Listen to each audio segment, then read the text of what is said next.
Okay, terrific. So we were talking about an interesting paper that studied these two US farming populations, both living in the United States.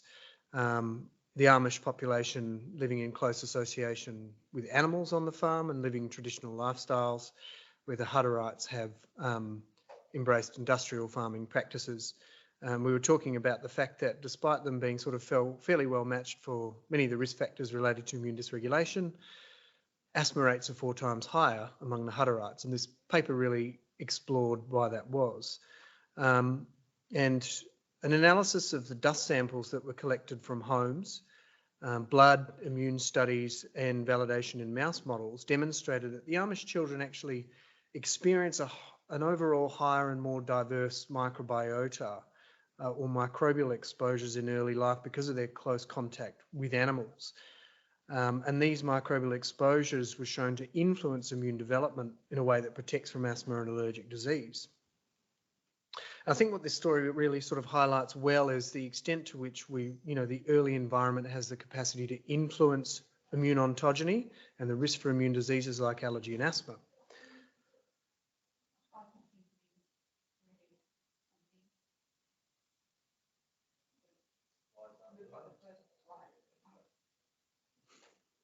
Sorry, bear with me. I've been told there's an issue with the slide transition. One sec. Okay.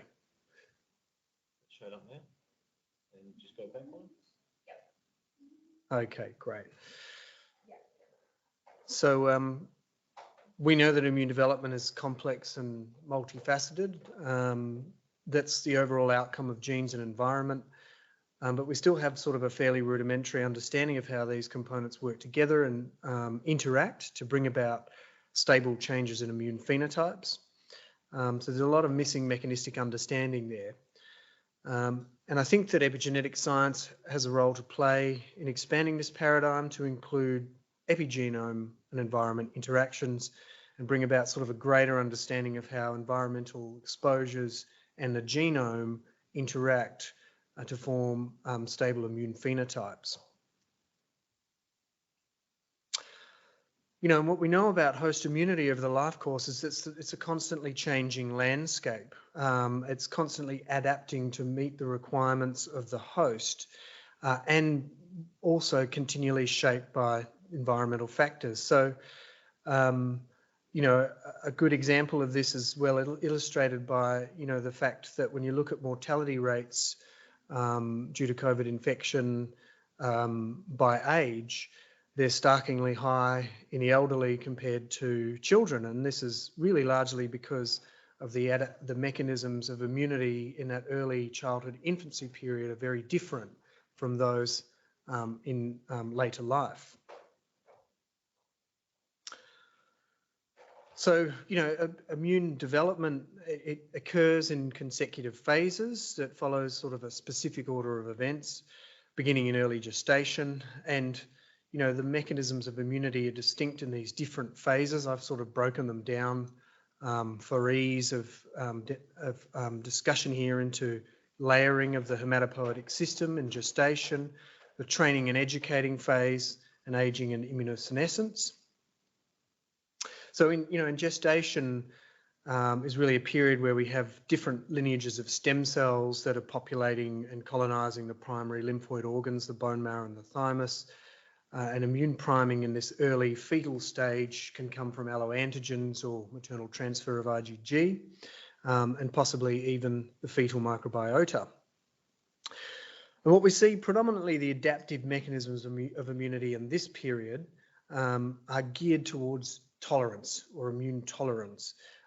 So we see that certain aspects of cell-mediated immunity are actively suppressed, and that's designed to prevent, inflammatory responses that could be potentially harmful in this really early period of gestation. So it's largely a developmental program, but we do know that some maternal exposures in this period, such as infections and vaccinations, can influence how this developmentally layering of the hematopoietic system proceeds. So input from the environment is still important. But then once you're born, there's sort of a whole lot of other stuff that's going on, and the immune system has to make some really rapid adaptations. Within hours of birth, we get colonization of the microbiota. We get the initiation of breastfeeding, the energy demands of the newborn change, and the newborn encounters this antigen-rich world. And so the immune system has to make some pretty rapid adaptations. And, in this period, the environment now plays a really dominant role in programming immune phenotypes, and exposures in this period like allergens, infections, and microbial exposures continually shape the immune repertoire, and they drive these transitions from the adaptive mechanisms of fetal and neonatal life into early infancy, childhood, and adulthood. And then as we age, the overall capacity to repopulate hematopoietic stem cells declines, together with alterations in hormones, decreased epithelial barrier and vascular function, microbiome changes and other changes all contribute to declining immunity. And in this period, immune cells need to adapt to different mechanisms.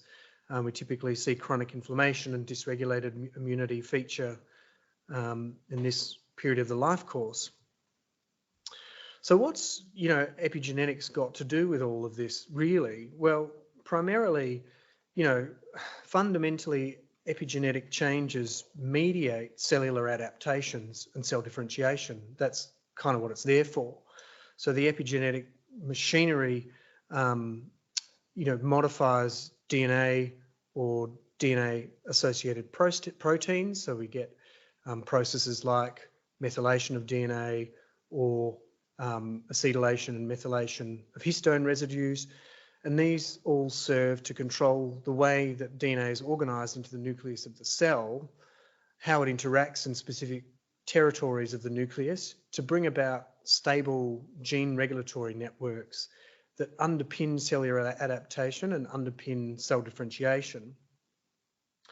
And in the process of hematopoiesis, levels of DNA methylation track with cell differentiation status.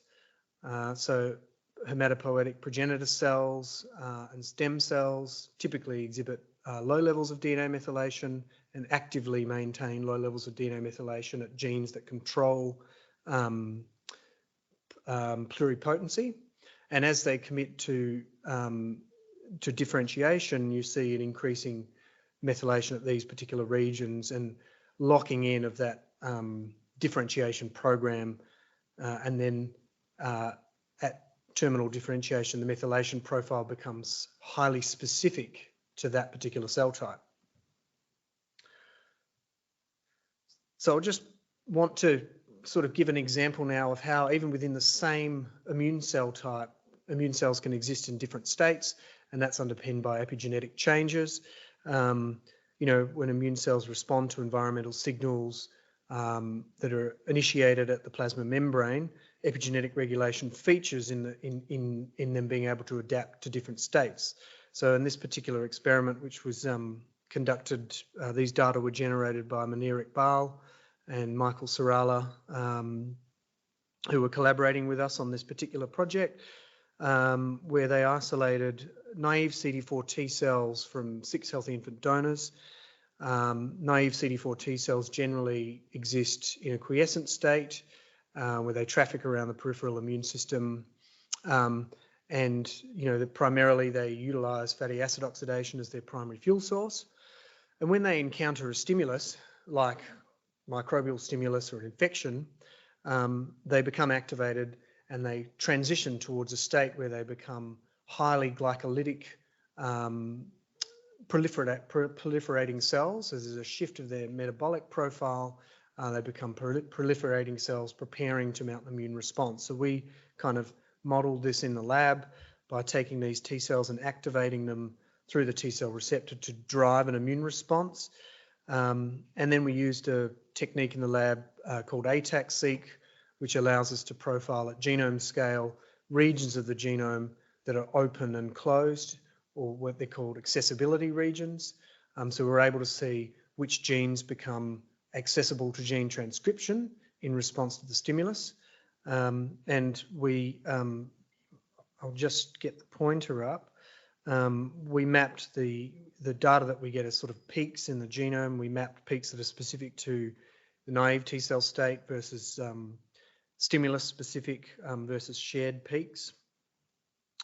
And what you see with this activation protocol, this is the flow cytometry trace data, tracking the number of divisions, is that, with this protocol we get about 3 rounds of cell division, and the cells become early activated phenotype, and that's associated with a massive or a large decondensation of their chromatin. So we see far more accessible regions in activated cells relative to quiescent cells, and we see that this is an example of some of these regions here. So we have 2 genes, and we can see the peaks of accessibility. We see these new peaks around the promoter regions and in the gene body of these genes that are associated with activation. And these were largely localized to intergenic regions, to distal intergenic and enhancer regions in the genome. So this is single nuclei ATAC-seq and gene expression data from CD4 T cells that were given the same stimulus. And this was work, this data was generated by Nina Crisogé in my lab. What she did here was sort of the same stimulation protocol, but she activated the T cells in the presence of a small molecule inhibitor of proteins that bind acetylated histones. So this particular small molecule disrupts the ability of T cells to transmit signals through histone acetylation. So what you see here are these distinct clusters forming. Each dot here is an individual cell. So she profiled just under 4,000 cells. These are the chromatin profiles of the cells. So each cell here is projected in a way in 2-dimensional space that reflects differences in its chromatin profile. And here we have the gene expression profile. So she detected 9,000 odd peaks of chromatin accessibility and 2,000 genes that are expressed in response to normal activation. But when that activation occurs in the presence of a histone disruptor, we see a reduction in the number of peaks that are formed and a pretty much complete ablation of the gene expression signature, really demonstrating the critical role that histone acetylation plays underpinning T cell activation. So I guess, I'll share a few examples of, of what we've come to understand about immune function and immune development through epigenetic research, and just kind of highlight on a few key areas that are of interest. Not too long ago, we used to think that once immune cells had committed to a particular lineage, they were largely fixed. But experiments, in T cells showed that epigenetic remodeling could actually revert T cell phenotypes, and there was far more plasticity within differentiated cells than we previously appreciated. So this study was published a while ago in the Journal of Immunity, and it looked at epigenetic remodeling and T cell plasticity. In this particular experiment, they measured 2 types of epigenetic markers, H3K4 trimethylation, which is generally a histone modification associated with active gene expression, and H3K27 trimethylation, which is associated with gene repression. So they measured an activating and repressing mark. And they studied these different populations of T cells, naive T cells, Th1 cells, Th2, and other T cell phenotypes that are terminally differentiated.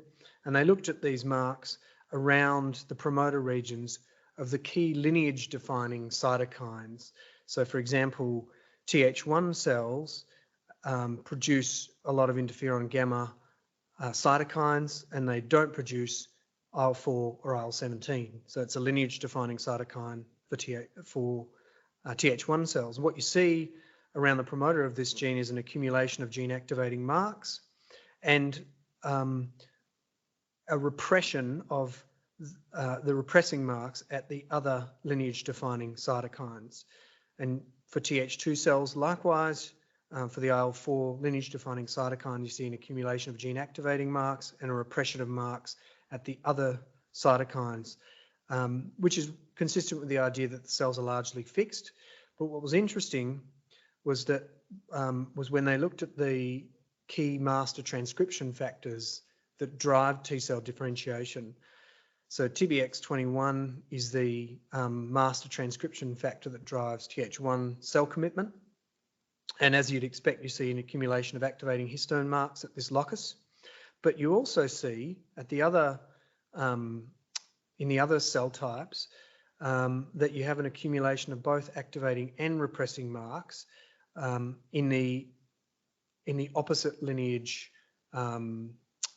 cytokine master transcription factor locus, which is indicative of a poised state. So you've got a combination of both activating and repressing marks, which is it's the cell's way of retaining its ability to rapidly change and decide to either activate or repress that gene expression program in response to changing environment. So they found that likewise in Th2 at the GATA3 master transcription factor, you get activating marks, but you get bivalent chromatin at TBX21.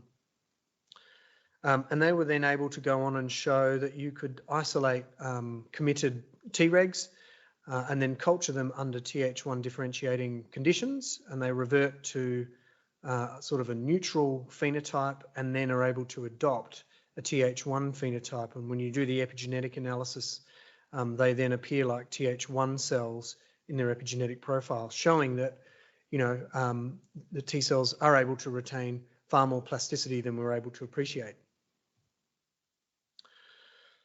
Another recent development was in the area of innate immune memory. So similarly, you know, we used to believe not too long ago that innate immune cells responded to infection or microbial antigens in the same way every time. They mounted the same pro-inflammatory response, and they did not have the capacity to make a memory-like type response or to adapt the quality of their immune response.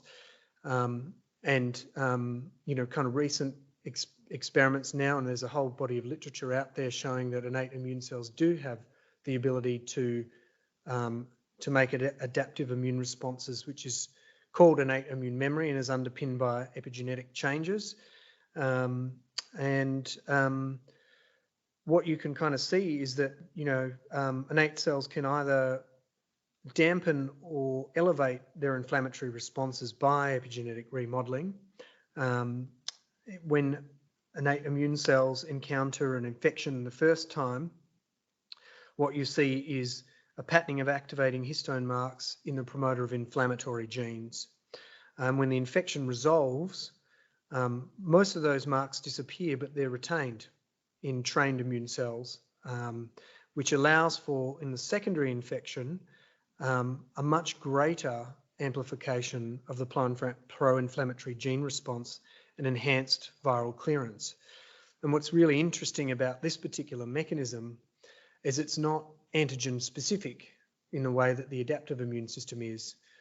It's antigen non-specific. So that means that innate immune cells can experience an infection to a particular antigen like tuberculosis and then be primed to make a more efficient response to other infections like, you know, that might be, you know, caused by completely different viruses or bacteria. And a lot of this has sort of been studied in the context of the BCG vaccine because the BCG vaccine has this wonderful ability to not only protect against tuberculosis, which is what it's designed for, but it seems to be a potent modulator of this particular innate immune training mechanism and also provides protection against a whole range of other respiratory diseases. This is work that was published in Cell a few years ago now, coming from Mihai Netier's lab, who really largely sort of pioneered this area of research. showing how you could inject, or so you could prime mice with BCG, and it actually drives myelopoiesis in at the level of bone marrow. And they demonstrated this with BCG, but also with beta-glucan antigens in the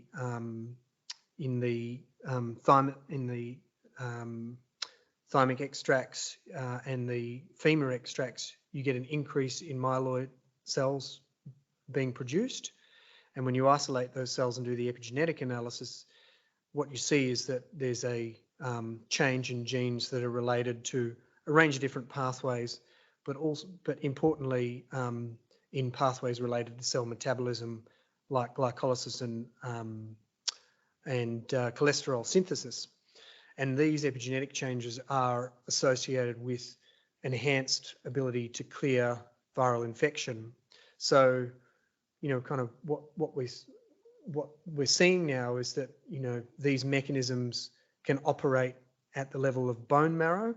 In the periphery, you get sort of a training of these peripheral immune cell populations, and they can secrete factors which can get into the bone marrow and prime myeloid cells as well through these epigenetic changes.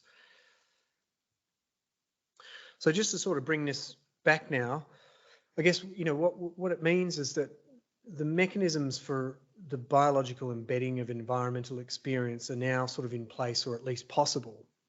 And that's sort of illustrated here by this diagram. This diagram is simplified, really. It's actually a diagram of somatic hypermutation, but it illustrates the point, really, that environmental exposures can induce an epigenetic change in developing immune cells that's propagated as tissues divide, and that's a way in which our immune systems adapt to our environment. So just coming back to the Amish and Hutterite story, these are data from a former collaborator of ours, Harald Renz, who we worked with, not on this particular paper, but this was a paper where they had actually studied the effect of this microbial isolate that you find in these farming populations. And what they found is that if you inoculate pregnant mice with this particular microbial isolate during gestation, it protects them from asthma. It's an experimental asthma model, and that was largely found to occur via changes in histone acetylation at the Th1 and the Th2 cytokine promoters. So the Th1 gene, cytokine genes are largely thought to be part of the protective mechanisms against asthma, and the Th2 can contribute to asthma pathogenesis. So they showed in the fetal mice that the exposure to the microbe in gestation increased activating histone acetylation at the promoter of interferon gamma, and that was reduced in the, which is allergy protective, and was reduced at the IL-4 promoter, which contributes to allergy pathogenesis. And importantly, that was correlated with an increase in cytokine production for interferon gamma and a decrease in Th2 cytokine production, and was mirrored in gene transcriptional profiles as well. And if you look at the lung pathology of these mice, the airways become inflamed in this over-challenge model, but if the mice had been exposed to the farm microbes, and they'd had this epigenetic priming, this was largely ablated to a significant extent.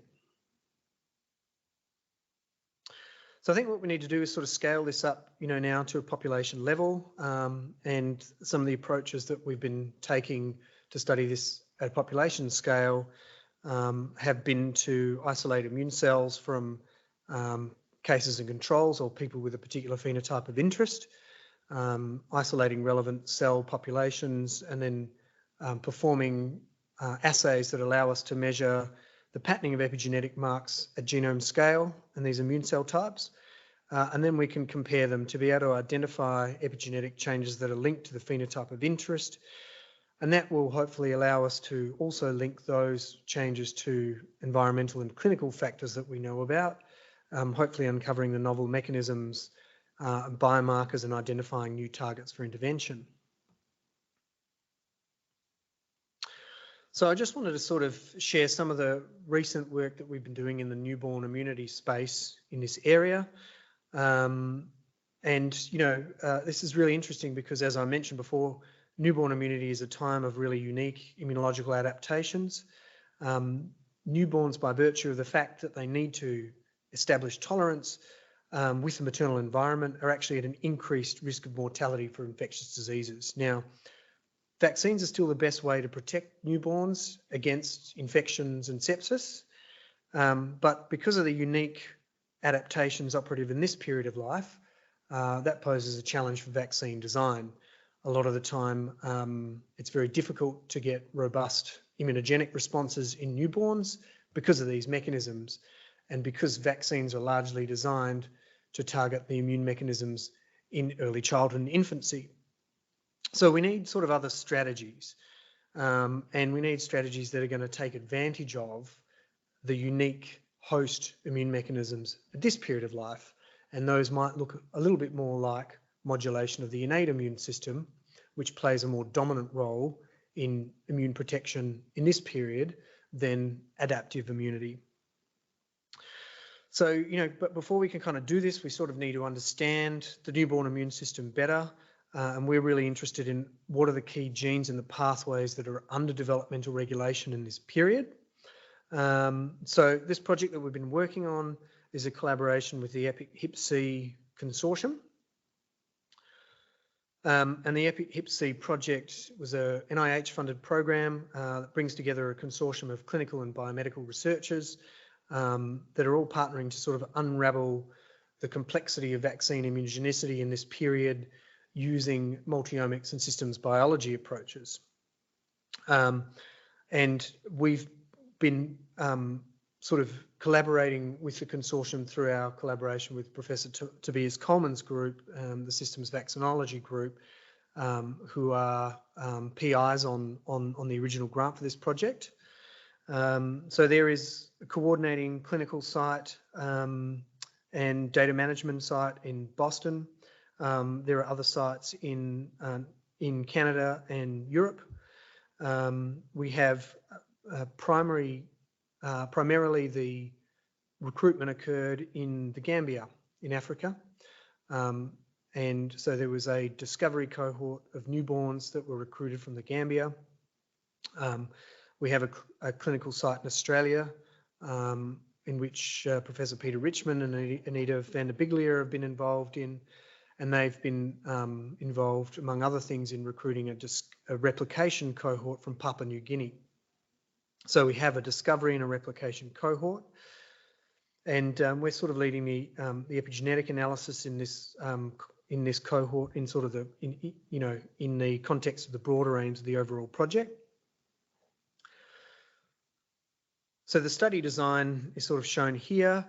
There were 720 newborns enrolled in the discovery cohort, and bloods were collected at 2 time points. Everyone had a blood collected at baseline, so at within 24 hours of birth, before any vaccine was administered. So we have a baseline sample on everyone, and then there was a follow-up sample that was collected after the vaccine was administered, and that was the infants were randomised, or the newborns, I should say, were randomised to have their second blood draw either at day of life 1, day of life 3, or day of life 7.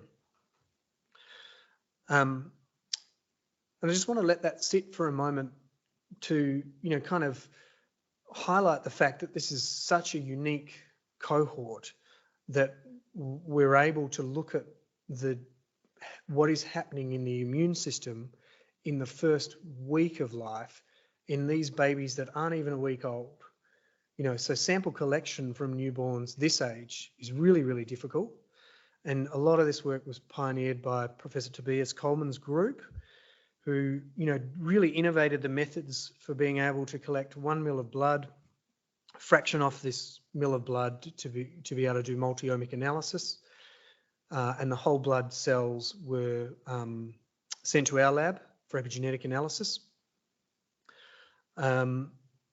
And so each of the infants here was randomized either to be in one of 4 vaccine groups. They either received the BCG vaccine or the Hep B vaccine, or they received BCG and Hep B in combination. And we have a 4th group, which is the delayed group, is sort of a control group, where their vaccines were delayed until after the 2nd blood draw. So within that first week of life, they've had no vaccine, but they did get their full schedule. So that's really going to allow us to look at, what is changing in the first week of life in terms of immune ontogeny, and then how do these different vaccine interventions impact that at a molecular level. And what really didn't dawn on me, I suppose, is when I was talking with Toby about this, and he said, "What do you think you're going to see a lot of changes in DNA methylation?" I really didn't think so. I thought this is too short a time scale to see much going on in the epigenome, and that was my first impression. But what I'll show you is that I was pretty clearly wrong. So just showing the workflow in the lab now. The DNA was extracted in our lab. This is Nina doing the DNA extractions on the high throughput instrument. So with the small amount of cells and material that we have available, really and the fact that the cells are preserved non-viably, the only sort of epigenetic assay that's viable in this tissue type is DNA methylation. And since we were doing, nearly 2,000 samples in total, whole genome sequencing, which is sort of the gold standard, was not really an option because it doesn't scale to that size, although that's probably quickly changing. So we put these samples on microarrays. The microarrays contain oligonucleotide probes that can give you a readout of the epigenetic status at CpG dinucleotides. And we use 2 arrays. So we use the methylation epic array, which measured 850,000 methylation sites across the genome, and the global screening array, which is 650,000 SNPs. So everyone was genotyped and epigenotyped. So just having a look here at the population structure of our cohort, what we did, what we've done here is sort of mapped our study population onto the human reference populations from the 1,000 Genomes project. So we can see here that the discovery cohort clusters firmly in the African supercontinental population, and the Papua New Guineans cluster halfway sort of between the South Asian and East Asian populations. So respectively within those populations, they're quite homogeneous in terms of their genetic ancestry. And this is showing here the global principal component analysis of DNA methylation and RNA-seq. So the RNA-seq data was generated by the consortium previously. What you can see here is each dot on the plot here is a sample, and they're projected in 2D space in a way which best explains the variance between the samples. And the day of life 0 baseline samples are coloured in red, and then we've got the day of life 1 and 3 in blue, and in 7 is dark blue. So at the whole genome level, you can already see a big shift. The major component of variation here is the day of life, and that's reflected in the transcriptome as well. So in the within this first period of life, we see lots of changes within immune cell populations in the blood. These are this is the immune cell composition of different immune cell types in the blood sample inferred from the epigenetic data. And what we see here is, we see a big increase in the number of CD4 T cells and a concomitant decrease in the granulocytic populations. These cell counts, which are inferred from the epigenetic data, correlate really well with flow cytometry. So there's extensive flow cytometry done on the blood of these newborns. And I'm just showing here as an example correlation between predicted cell counts based on the blood versus the flow cytometry validated cell counts. And they correlated really well For nearly all the major subpopulations, it wasn't as good for the NK cells, but was reasonably quite good for all the other populations. And the changes that we're seeing here actually mirror what's been described before by the EPIC-IPSI consortium in their previous study on a subset of newborns, where they showed, with increasing day of life, you get a decrease in the basophils and the neutrophils, which we mirror here in the granulocytic populations. Didn't see much change in the monocytes, which we also saw in the epigenetic data as well. So now we sort of went about identifying what the epigenetic changes were associated with the day of life after adjusting for these changes in immune cell composition. So we conducted a genome-wide scan in the discovery cohort and the replication cohort. And what we did was we arrived at 19,000 methylation sites across the genome that were genome-wide significant, that were replicated across both the discovery and the replication cohort. So that means that they were genome-wide significant in both data sets, and the effect size or the direction of effect was the same in both populations. And we can see here, these are just two markers that are identified by the model. We're just sort of showing here the methylation ratio. And you can see here's one particular epigenetic site that loses methylation over the first week of life. Here's another one that gains methylation over the same week of life. So the methylation ratios refer to the ratio of methylated to unmethylated alleles that were measured in that sample. So if it's 1, that's 100% of the measured alleles in the sample were fully methylated. If it's 0, it means that all of the alleles in the sample were fully unmethylated. And then there's a mixture or ratio in between. So we took these ontogeny associated sites and we mapped them to the genome and try and understand something about the genomic context and within which they're in. So we mapped them either to being proximal elements, so elements that were proximal to gene promoters within 2 kilobases of gene promoters, or methylation sites that were at distal enhancer regions, so more than 2 kilobases away, or CPG islands, which are regions or clusters of CPG dense regions in the genome, which can either be proximal or distal. And these plots here show the sample to sample correlation based on the epigenetic markers in these different regions. And what we can see here is the correlations between the day of life 0 samples being very different from the later time points. They're the strongest at enhancer and promoter regions. At CPG island regions, the correlations here get weaker, suggesting that around enhancer and promoter regions, these are seem to be important in this time effect. And here, this is just showing some of the genes at genome scale that are associated with these changes in day of life.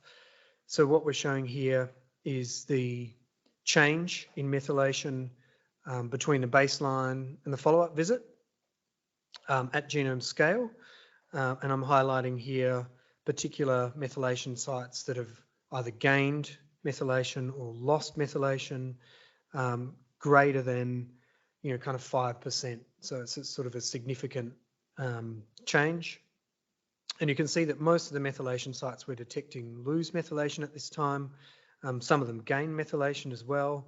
We're highlighting some on the plot here. We then access the gene expression data to have a look at how the gene expression is changing over time. These are just 3 that have sort of been, cherry-picked, I suppose, from down here, just to highlight that for these methylation sites, we see a concomitant change in gene expression. This is the IKZF3 transcription factor. We've got G-coupled protein receptor and a solute carrier factor here. We're still exploring the global relationships between gene expression and methylation, but certainly we're seeing for some of these regions changes in gene expression. We mapped the genes to different, or we annotated to them to different kind of classes. We saw mostly the genes are associated with cell differentiation markers, transcription factors, cytokines and growth factor genes. A small number of them were also described as being oncogenes. We then performed enrichment analysis to say, okay, what pathways and processes are these genes enriched in? And we found sort of strong enrichment for pathways related to T cell activation, regulation of GTPase activity, lots of terms related to lymphoid and myeloid cell differentiation.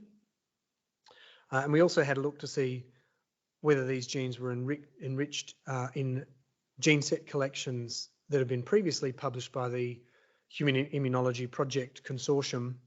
They're gene sets that have been shown to be modulated by vaccines. They're called VAC signatures.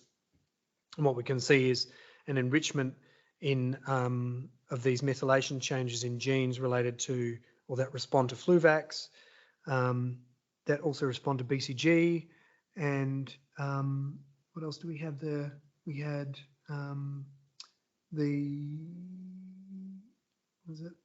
Zostavax virus as well, vaccine as well. So we're really sort of starting to get now a picture of what is changing in this period where the immune system is adapting to the change from the gestational environment to the, the early neonatal environment. And what we've seen is that the first week of life is associated with widespread changes in DNA methylation in whole blood. About 19,000 sites underwent dynamic, epigenetic remodeling after adjusting for blood immune cell dynamics, with some evidence of changes in gene expression. Gene enhancers and promoter regions appear to be central regulators of ontogeny, or they appear to be important at least. And epigenetic regulation of genes was enriched in pathways including myeloid and lymphocyte differentiation, GTPase activities, and certain gene sets that are modulated by vaccines. So now we're starting to get into the position where we can have a look at what are the influence of particular prenatal characteristics or environmental characteristics on these epigenetic immune signatures of ontogeny. So what are the factors that might influence how these genes undergo their developmental regulation? We're planning on having a look at the influence of genetic polymorphisms on DNA methylation, and then of course the key aim for all this is to look at how the vaccine interventions might have modified some of these particular pathways. So just now, I wanted to kind of introduce where we're going a little bit with this research and introduce a new study which is just getting off the ground now called the IDEAL study. It stands for Immune Development in Early Life. This is a 5-year program, again, NIH-funded program that aims to map trajectories of immune development and how they relate to childhood common immune phenotypes like infection proneness, responsiveness to their routine vaccinations, and the development of asthma. And the whole goal is really to sort of understand, why is it that when winter comes around, some kids get, viral infections and they end up with, not much more than a day off school, and other kids end up in hospital 6 or 7 times on a respirator. What is it about the trajectory of immune development that's different in these kids? Can we see it at a molecular level? If we can we identify it early? And if that is the case, can we identify strategies that can target these pathways and redirect them towards a favourable immune phenotype? And a lot of the groundwork for this was sort of based on studies led by Mike Pekikaro, who's a respiratory physician in the United States. And what he's been sort of looking at in children that are coming through the Rochester Hospital in New York, he's been measuring how they respond, their antibody responses to their routine vaccinations with age. And what you can see here is there are trajectories of immune responsiveness or vaccine responsiveness. And they've kind of looked at this in quartiles, and you can see that there's some kids here that are really low vaccine responders, and these ones tend to be the infection and asthma prone phenotype. So there's these overlaps or endotypes of immune development. So the project really has kind of 3 specific aims. The first aim is to characterise these developmental trajectories from birth to 5 years of age. So there's a collection of we're characterising the microbiota and the mucosal compartments, so nasal microbiota and stool microbiota. There are blood collections that are happening at several time points, and metabolomics, transcriptomics, proteomics, epigenetics. Aim 2 will be to integrate this data and look at what are the specific markers that are associated with phenotypes of developing asthma, phenotypes of infection proneness, and phenotypes of vaccine responsiveness. How do these overlap and form distinct endotypes? What are the particular biomarkers of these endotypes? And once those are identified, specific aim 3, which is I think what makes the study really powerful, is then looking at, what strategies can we come up with that can target these particular pathways.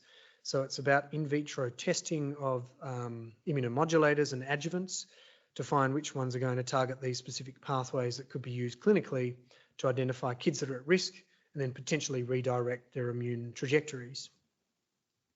So just from the epigenetics point of view, what we'll be doing is, again, based on the sample availability, genome-wide methylation analysis. We'll be looking at what are the methylation changes that are associated with vaccine responsive phenotypes, with infection prone phenotypes, with asthmatic phenotypes, and what's the overlap in these and how do they kind of interact to form distinct endotypes of infection asthma prone, non-infection non-asthma prone phenotypes.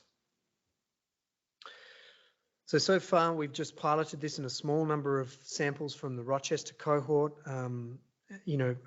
What's being compiled here in this study is sort of a meta cohort. There are 6 birth cohorts that are being combined, and the outcomes and clinical sort of phenotypes on these cohorts are being harmonised.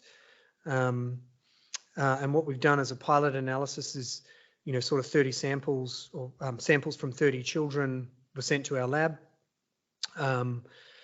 And these children were aged between sort of 7 and 12 months of age. They had been phenotyped for infection proneness, their incidence of otitis media, and their vaccine responsiveness. And in the lab, the PBMCs were cultured in the presence of different immune modulators. So we had control condition, BCG, we had this TLR agonist, and we had a lipoprotein adjuvant as well. And the cells were cultured within 24 hours. We did cytokine analysis and the DNA methylation analysis. So far, we've just looked at, are there any baseline changes in the epigenome? And what we're seeing here is there were certainly some differences in the epigenetic changes in the infection-prone versus the non-infection-prone phenotype.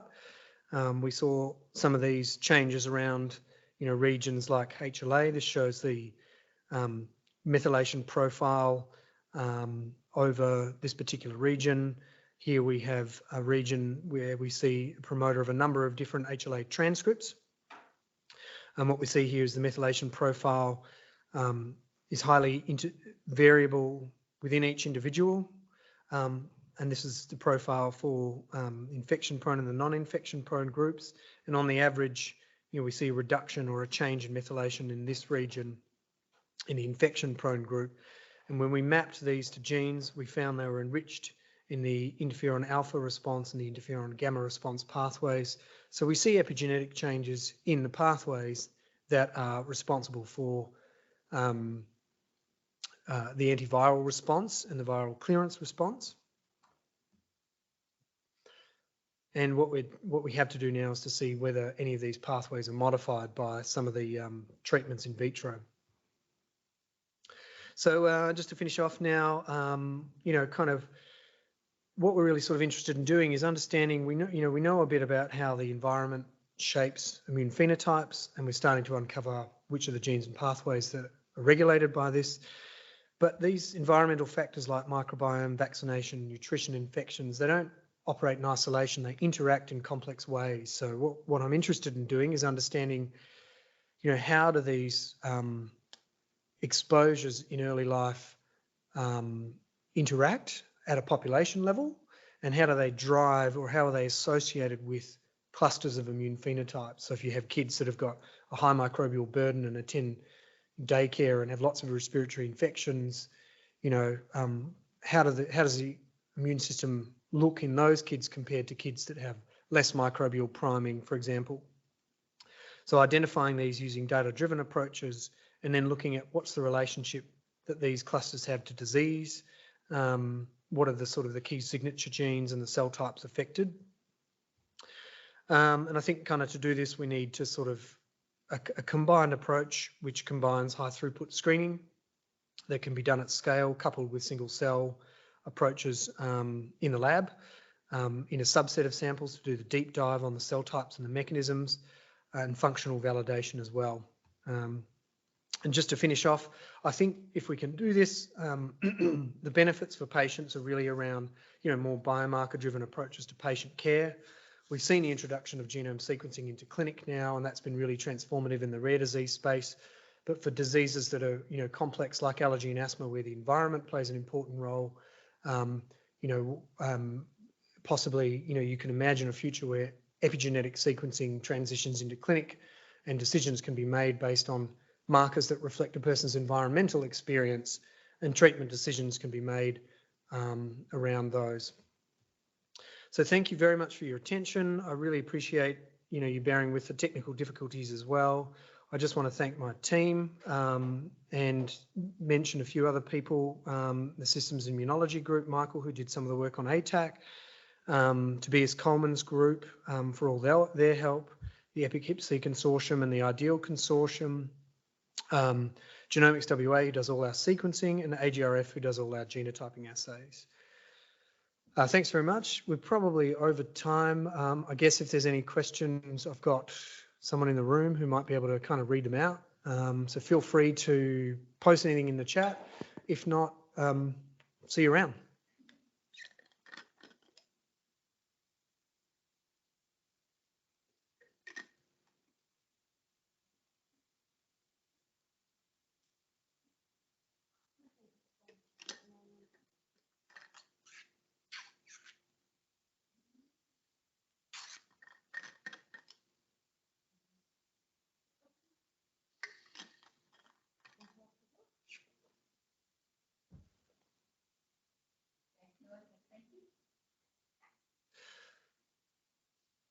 Terrific. Thanks, everyone. We might call it there.